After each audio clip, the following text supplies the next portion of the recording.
Hi, I'm Dana. Welcome to this week's video. There are a lot of people out there who have a television in their bedroom, right? A lot of adults use television to basically lull themselves to sleep. And that's a whole other topic. I would encourage you to think twice about that, but that's not what we're going to talk about here today. Today we're going to talk about screen time in children and why and when I think it is appropriate.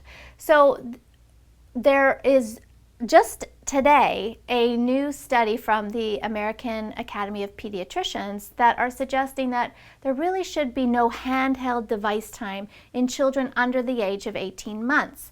And some of the studies are coming out now to suggest that the more screen time a toddler has, the higher likelihood that they're going to have a speech delay.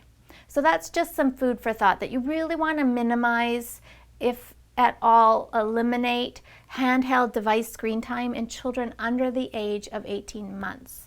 All right, but I'm talking today about a little bit older children, the 2, 3, 4, 5 and up range. Now, my kids love screen time. I'm not going to say that I never allow it. They love it, okay? They're just like every other child. But the rule in our house is that there's no screen time at least an hour before bedtime. And in our house, it's no screen time after dinner.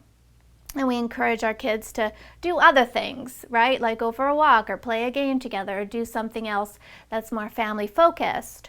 But we know that screen time, and especially computer style screens, so iPads and computers, give off a very strong blue light in the spectrum. And blue light in particular is what causes melatonin suppression. So melatonin is that hormone that we need that helps us relax and get sleepy enough for sleep to come and then for us to stay asleep through the night. So if there's lots of light glaring into your eyes, it's going to minimize, slow down, even suppress the release of melatonin into the system. So then when children finally do crawl into bed, it's harder for them to relax enough to fall asleep. It takes longer for sleep to come, and they tend to have more fragmented nighttime sleep, meaning that they have more or longer wake-ups throughout the night. So if your child has a screen in their room, I would really encourage you to either remove it when you tuck them in, make sure it's powered off, or just completely take the television right out of the room. That's going to help them get the nighttime sleep that they need. And as far as, we used to have a rule too, we still have a rule, no phones in the car, no phones when we're out for dinner. And I feel like that's just a really positive way to encourage your children to continue to have conversations with you, right? I've got a 14-year-old, so we're into that tricky time where I'm getting one-word answers for a lot of the questions that I ask.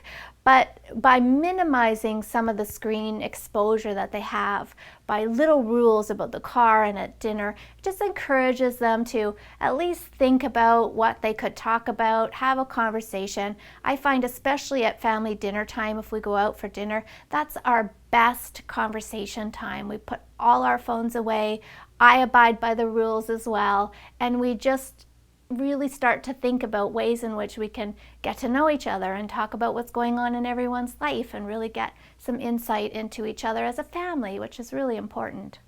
So give it a thought, maybe give a thought to your own screen time too before bed. If you minimized it to at least an hour before bed, I promise you, you're going to see a big difference in the speed in which you fall asleep and the quality of your nighttime sleep afterwards.